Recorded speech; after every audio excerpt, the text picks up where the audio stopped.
Hello everyone. तो आज हम लोग बात करने वाले हैं सोमालिया के बारे में। जैसे कि यहाँ पे न्यूज़ में आया हुआ है कि जो सोमालिया है उन्होंने अमेरिका को यहाँ पर अपना जो खनिज संपदा है और अपना जो सैन्य यहाँ पे जो स्थान है वो अमेरिका को देने के लिए वे तैयार हो चुके हैं। तो आज हम लोग इस वीडियो में इसी के बारे में देखने वाले हैं। सबसे पहले खबर में यहाँ पे क्या आया हुआ है उसे देख लेते हैं। जैसे कि यहाँ पे सोमालीलैंड अपने खनिज और सैन्य अड्डे जो है उसका वो संयुक्त राज्य अमेरिका को देने के लिए अब तैयार हो चुका है। ये न्यूज़ में आया हुआ था आज का। यहाँ पे जो उसकी मंत्री है उन्होंने यहाँ पे पुष्टि की है कि सुरक्षा और मान्यता के बदले अमेरिका को यह अधिकार देने के तैयार हो गया है। तो यहाँ पे उन्होंने ऐसा कहा है कि वे अपनी सुरक्षा को ध्यान में रखते हुए और अपने जो भी मान्यता है उस पर जो बदलाव है उसे लाने के लिए अमेरिका को यहाँ पे जो अधिकार है वो देना चाहता है। यहाँ पे वो अपने आप को यहाँ पे एक तरह से उसके मदद के लिए यहाँ पे जो है शामिल कर रहा है। इसके मुख्य कारण या फिर मुख्य विवरण क्या है उसे देख लेते हैं। सबसे पहले तो यहाँ पे हम लोग बात करेंगे रणनीतिक प्रस्ताव के बारे में।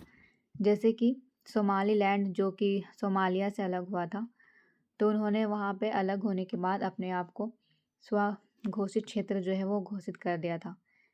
यहाँ पे देखा जाए तो बंदरगाह के पास अब वो अमेरिका को अपना जो है जगह देना चाहता है ताकि अमेरिका वहाँ पे जो भी अपना खनिज संपदा है वो निकाल पाए और वहाँ पे अपना सैन्य अड्डा जो है वो बनाए। खनिज संसाधन जैसे कि वहाँ पे बहुत अच्छी मात्रा में प्रचुर मात्रा में खनिजों का भंडार है सोमालिया में।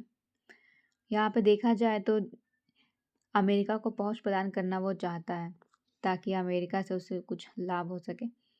यहाँ पे खनिज संपदा के बारे में देखा जाए तो लिथियम और जो कोल्टन है या फिर इसके अलावा जो मूल्य खनिज है ये भी वहाँ पे पाया जाता है। ये एक तरह से देखा जाए तो ये जो हमारा दुर्बल खनिज है उसमें शामिल है। इसके मकसद को हम लोग देखेंगे। जैसे कि 1991 से स्वतंत्रता की घोषणा के बाद से ही अंतर्राष्ट्रीय मान्यता की मांग वो कर रहा था। अमेरिका से संबंध मजबूत करना इसका यहाँ पे मुख्य उद्देश्य है।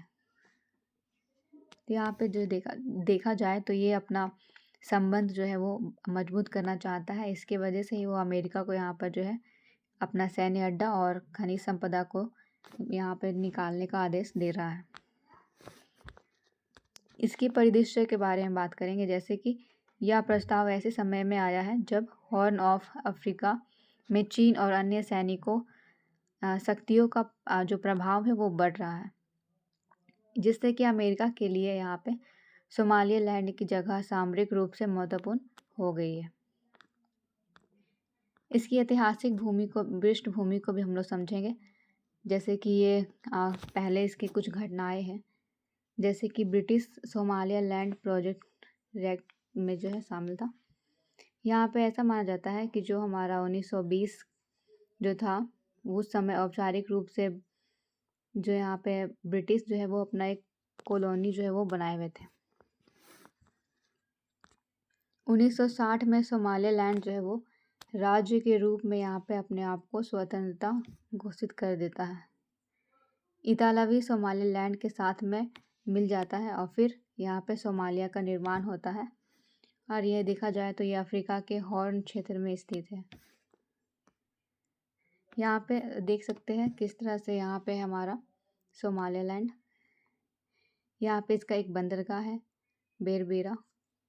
यहीं पे जो है वो अमेरिका को यहाँ पे स्थान देना चाहता है ताकि अमेरिका यहाँ पर जो है अपना सैन्य अड्डा जमा पाए और यहाँ से अपना जो भी खनिज संपदा है वो यहाँ से उसका आयात कर सके।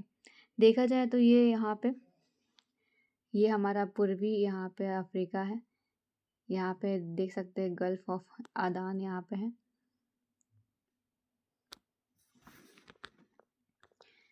अब हम लोग बात करेंगे इजराइल के साथ में इसके संबंध को लेकर के। जैसे कि इजराइल पहला देश था जो सोमालियालैंड को स्वतंत्र राज्य के रूप में यहाँ पे औपचारिक रूप से मान्यता देता है।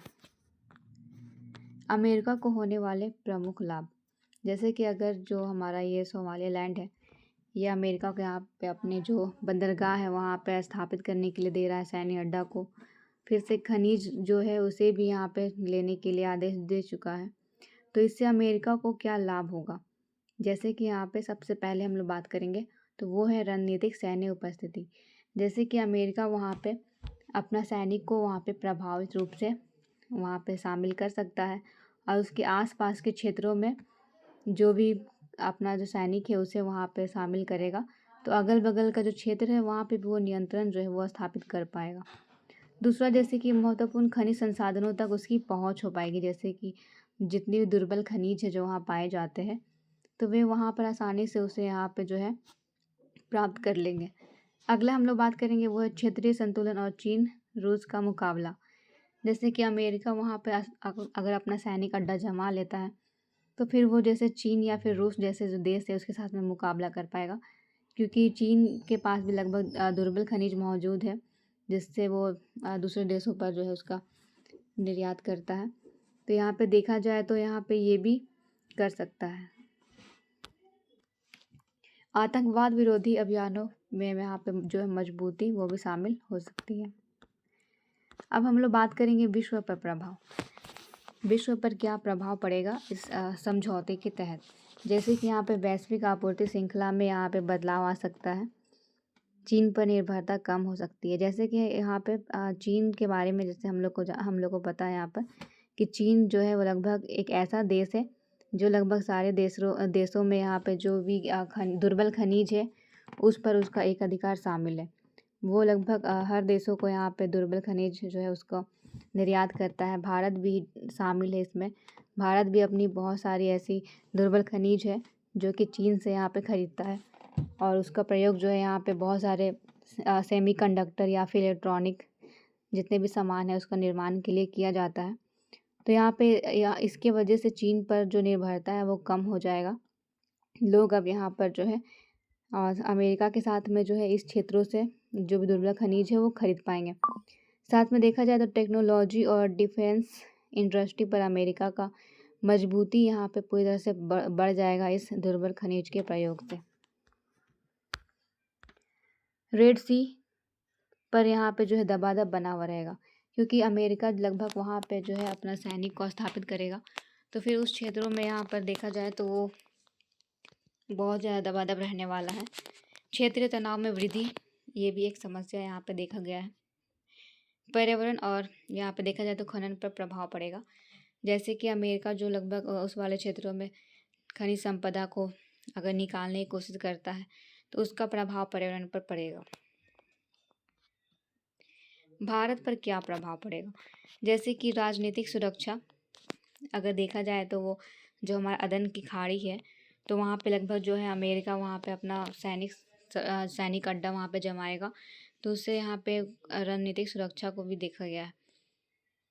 संसाधन प्रतिस्पर्धा, जैसे कि अब यहाँ पे जो है जितने भी दुर्लभ खनिज है उसके ऊपर अब यहाँ पे प्रतिस्पर्धा शामिल हो जाएगी, क्योंकि यहाँ पे अब अमेरिका जो है वो भी उसके ऊपर भी अब सोमालीलैंड के बारे में देखा जाए तो इसके वजह से उसका दुर्लभ खनिज पर अपना अधिकार शामिल हो गया है। एक तरफ चीन है तो यहाँ पे देखा जाए तो अब प्रतिस्पर्धा जो है वो भी शामिल हो सकती है और यहाँ पे भारत जो है लगभग इससे प्रभावित होगा, क्योंकि भारत को लगभग जो है इन देशों से यहाँ पे खरीदने के लिए यहाँ पे जो सोचना पड़ सकता है। भू राजनीतिक संतुलन, यहाँ पे देखा जाए तो भू राजनीतिक संतुलन बनाने पर भी भारत को यहाँ पे प्रभावित होना पड़ सकता है। साथ में यहाँ पे देखा जाए तो वो है खनिज के चुनौतियों को यहाँ पे बढ़ावा देना। ये कुछ समस्या है जो कि भारत पर लगभग प्रभावित हो सकती है। Thank you.